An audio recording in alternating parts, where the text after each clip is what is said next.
In League of Legends, players are always trying to outsmart the meta. Sometimes that means a clever pick, a surprise lane swap, or a strategy no one's seen before. But every so often, someone finds a tactic so broken that even Riot has to step in and say, okay, that's enough. From pro players funneling gold into a single unkillable hyper carry to supports turning into late game barons, these strategies weren't just strong, they were ban-worthy. These are the ones that broke competitive play, forced Riot to hotfix the patch, and in some cases, got banned behind the scenes. Because in Pro League, it's not always about skill. Sometimes it's about knowing how to bend the rules before Riot deletes them. There was a time in Pro League when teams stopped playing for all 5 roles. Instead, they played for one. Enter the funnel strategy, a tactic that flipped the entire map upside down. Instead of having a standard ADC farming bot, the jungle and mid lane would funnel all their gold and XP into a single hyper carry, usually Master Yi, Kai'Sa, or Xayah. Jungle camps were taken by the carry, wave XP got shared, support played a utility champ like Taric, Lulu, or Braum, whose entire job was to keep the hyper carry alive while they 1v9'd. The idea was simple. Forget playing League normally, just turn one champion into an insane hyper carry ASAP. And it worked. G2 Esports was one of the first teams to popularize it in 2018. In the competitive scene, they ran Kai'Sa plus Braum mid. Jankos gave up his jungle so Perks could farm it all, while Wadid babysat him with Taric, Soraka, or Tam. No bot laner, just 3 players enabling one hyper carry to scale out of control. In some games, the funnel strategy made matches feel less like pro play and more like watching one champion stream a 1v9 montage. Analysts were confused. Casters were calling jungle camps like they were lane minions. And solo queue became a nightmare for junglers. You never knew if your mid laner wanted lane or your raptors. Riot didn't wait long. By patch 8.13, they introduced heavy nerfs to jungle XP and gold sharing, reducing rewards for carries who took jungle camps while being laners. Taric also got hit with nerfs because apparently making a Yi immortal wasn't fair. The funnel meta disappeared almost as fast as it arrived. But for a few good weeks, League wasn't about clean rotations or 5-man synergy, it was about who could turn their carry into a monster the fastest, and whether Riot could nerf it in time. Back in 2019, the bot lane meta just fell apart, and not in a Yasuo ADC kind of way. We're talking full support duo bot lane with Sona and Taric walking in like they owned the Rift. Sounds like a troll pick, right? 2 supports, no ADC? Nope, it was meta and it was actually broken. Here's the deal. Sona would take spell thieves and farm with her Q poke while healing. Taric just hung out, tanked damage, healed her back, and waited to press R when things got dangerous. Together they had double sustain, AoE shields, permastuns, and could make their whole team unkillable for like 2.5 seconds with Taric's ult. If you didn't stomp them early, you were doomed. Because once they hit 2 items, the healing, shielding, and ult cycling turned them into an unkillable support deathball. And the damage? Who needs damage? You just stick hard carry junglers and top laners like Master Yi, Kaylee, or Jax with them, and let them go hyper carry while Sona and Taric kept them alive forever. It worked even in pro play. SKT, Origins, and other teams ran it on stage. It made pro games feel like you were watching a support montage, with Taric ults landing just in time and Sona spamming Qs and speed boosting the entire team. In solo queue, it was pure pain. It was hard to poke them out and to go all in, pure due to their sustain together. And if the game lasted past 20 minutes, it was GG, go next. Eventually, Riot couldn't let the madness go on. They nerfed Sona's mana, hit Taric's cooldowns, and just kind of made the whole comp fall apart. But for that short window, 2 supports walked into bot lane and walked out with your LP. Before funnel comps, before meta comps even had names, there was a time when gamers decided, why have one jungler when you can have 2? Yep, double jungle. Instead of putting a top laner in lane, players sent 2 champions into the jungle to power farm camps together, gank constantly, and dominate the map with vision and control. It started in solo queue as a new cheese strat, and for a while it actually worked. Double jungle meant non-stop pressure, double smite control on objectives, and lanes that got camped harder than in dynamic queue. There were many Reddit threads from that era that discussed this strategy as both fun and surprisingly effective in solo queue.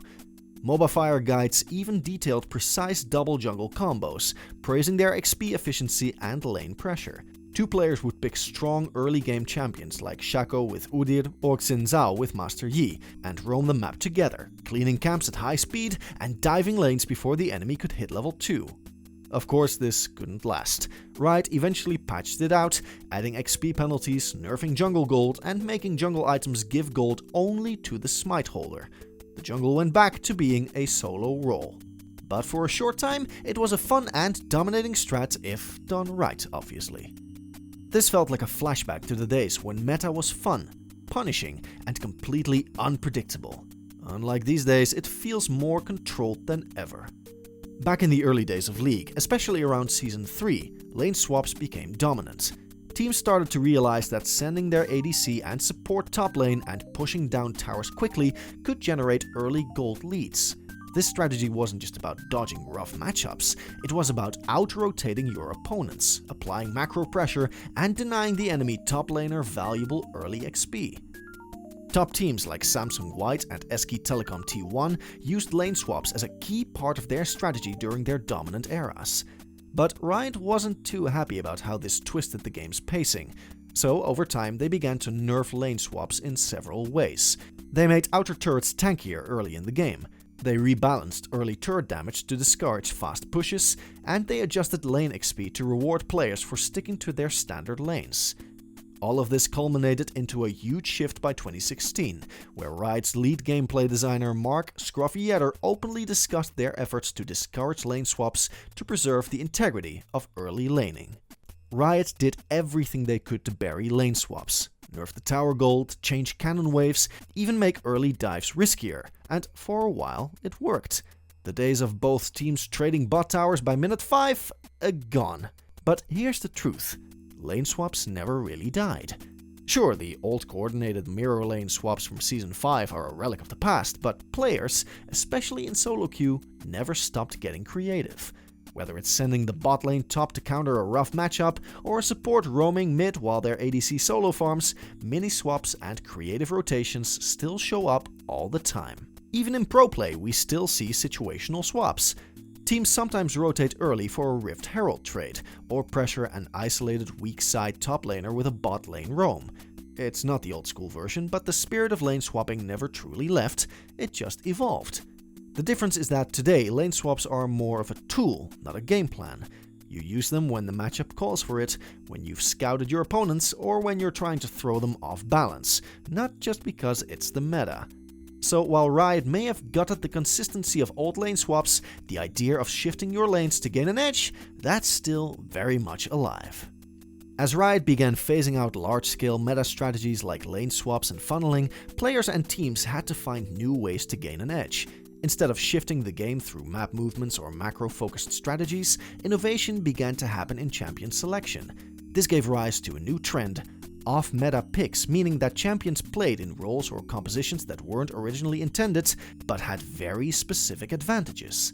These picks weren't random, they were often grounded in a clear purpose, whether it was enabling a scaling hypercarry, neutralizing a specific laner, or offering unique utility. For example, Lulu mid began showing up as a handy pick, designed not to carry the game herself, but to enhance a hypercarry like Kog'Maw or Jinx with shields, movement speed, and crowd control. Heimerdinger bot lane came as a way to dominate early lane control and zone out normal ADCs with turret pressure and poke. Taric jungle, especially when paired with Master Yi, became popular in solo queue due to the synergy between Taric's invulnerability ultimate and Yi's cleanup potential. While it didn't find much pro play, it became notorious in ranked games for a time. Other examples included Ziggs bot lane, Swain support, and Mordekaiser bot before his rework. These were responses to very specific meta shifts or were designed to exploit gaps in what was currently popular. In professional play, some of these strategies appeared during major tournaments. While not all were successful long-term, the presence of them forced opponents to rethink standard drafting strategies. What made these picks effective was how narrowly targeted they often were. They didn't need to be strong in every matchup, just good enough in the right scenario to justify being played. This is part of what makes League's champion pool so deep. With over 170 champions, there's always room for experimentation. Remember when Caps picked Vayne against Misfits who picked Galio mid? It was one of the most iconic moments of that season and the lack of trust they had in Caps for picking Vayne. But against all odds, Caps delivered one of his best performances. Riot has occasionally nerfed or patched out the viability of certain off-meta picks if they became too dominant or disrupted competitive play. But in most cases, creative picks are encouraged, so long as they stay balanced according to Riot. This cheese strat demonstrated how even with major macro strategies like funnel or lane swaps being left out, players could still influence the meta in more subtle champion-based ways. It was no longer just about where champions played, it was about who was being played and why. Now let's go through a few honorable mentions. Clairvoyance spam. Before control wards, sweeping lens or the blue trinket existed, there was clairvoyance.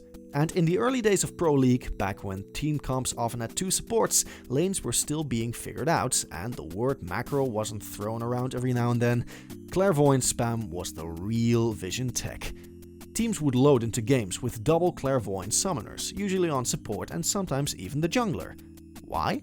Because back then vision was rare, wards were seen as expensive, and tracking the enemy jungle path could win you the whole game. Clairvoyance gave you a global target vision for a few seconds, enough to catch a jungle camp in progress, check a bush, or deny early invades. It wasn't flashy, it didn't give kill pressure like Ignite or Exhaust, but in coordinated play, it was OP. You could see every invade, track the enemy jungler without risking face checks, and even time objectives. The most infamous display of this came during Season 1 or 2 competitive matches, when entire metas revolved around who had better clairvoyance usage and timing. At one point, not taking it was almost trolling in pro play. The spell was so overused that Riot had to nerf it, reduce its frequency, and eventually retire it from standard Summoner Rifts rotations altogether. Today, clairvoyance exists only in niche modes, and no one really talks about it. But back in the day, it was the warding totem, and for a while, it defined how the early game was played. Revive teleport strat. Before Revive was removed from the game, players actually combined it with Teleport to create one of the most frustrating and cheesy strategies in League's history. The idea was simple: die, instantly revive, and teleport right back into a fight with full health and cooldowns. It was mostly used in cheese comps or backdoor attempts, when one player, often a tank or bruiser, would distract or split push endlessly, forcing awkward decisions from the enemy team. It never became fully mainstream, but for a while it was a strategy that caught a lot of players off guard, especially in low to mid elo ranked games. Smite mid. There was a time when players experimented with running Smite on mid laners. It wasn't just a troll pick. Champions like Ezreal, Twisted Fate or Zed would take Smite to power up challenging Smite, the old red Smite, or use jungle items like Skirmisher Saber to get bonus damage and sustain. In some cases, this gave mid laners an early edge in trades and helped with wave clear, roaming or even stealing jungle camps. While it never fully caught on in pro play, it showed up in solo queue often enough that Riot eventually nerfed jungle item interactions outside of the jungle. Another weird moment in League's experimental history. League has come a long way, but moments like these remind us just how crazy things used to be. Got any old school strats we missed? Drop them in the comments, because if there's one thing League players love, it's remembering the good old days.